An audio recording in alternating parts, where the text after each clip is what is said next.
Hello Internet, this is going to be a quick one to ruminate over something that, well, some of you might not like.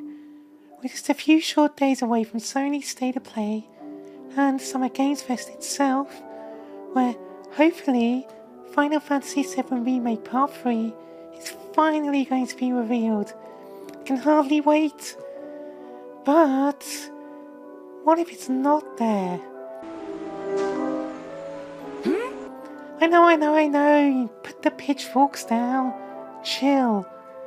Even if it's not there, I don't think we'll have too long to wait. But why wouldn't it be there, I hear you ask? Well, let's get into that.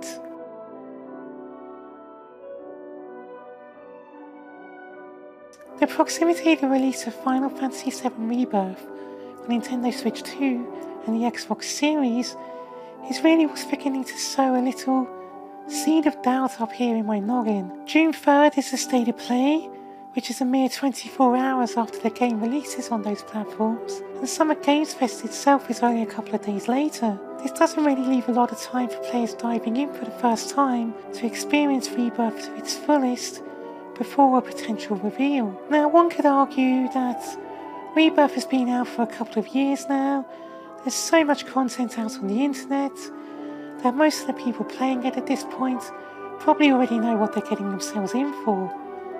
And to be fair, that is a valid point, but we also have to consider that there's probably a lot of players who have actively been avoiding looking at anything. And while we know that Square Enix is pretty prolific for making spoiler-tastic trailers, which could potentially ruin the Rebirth experience, we also know that Rebirth didn't meet Square Enix's initial sales expectations, and this is after they paid for top billing for the closing spot at Summer Games Fest in 2023, and then the orchestra performance at the Game Awards later that year. I imagine that the new CEO Takehiko Kiryu has probably questioned the value of those investments.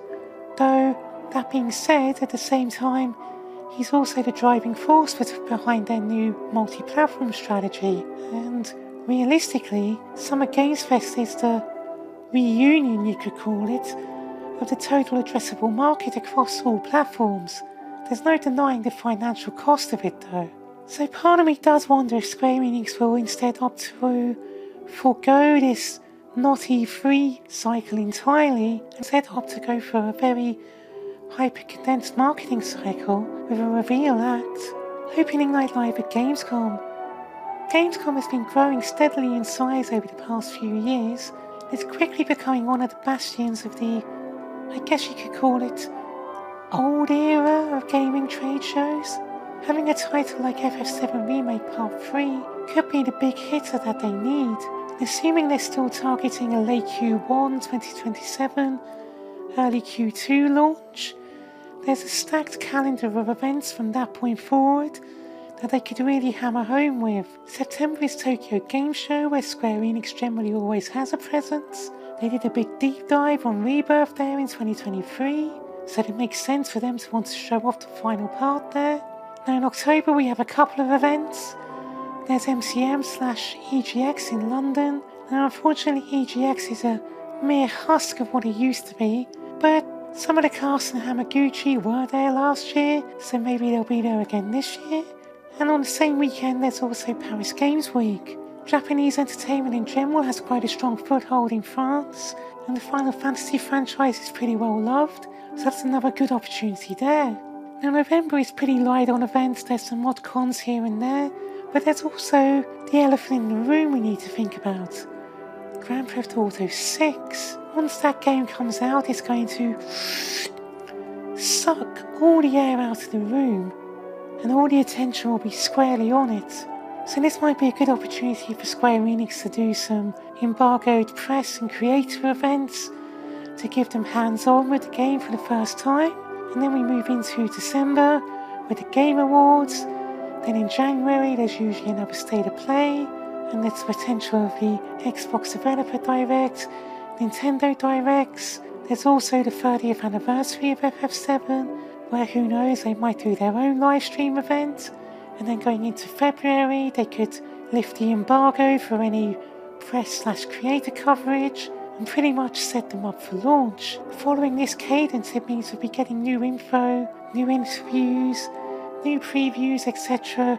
every 3 to 4 weeks or so, which would keep the game firmly top of mind. So those are just my off-the-cuff thoughts. I really hope I'm wrong and that the game is revealed, either at the State of Play, or at Summer Games Fest itself, or dreaming the big dream, or both. But what do you think? Do you think it's 100% we're going to see the reveal this week? Or do you perhaps think it's going to be later this year? And following on from that, when do you think the game will actually release? Do you think it's certain to be around the anniversary? Or potentially much later into 2027? Let me know down below. I'll also be live streaming my reactions to Summer Games Fest, so if Part 3 does show up, expect some excessive fangirling, and if not, I guess we can cry together. I'll see you there. Okay, bye.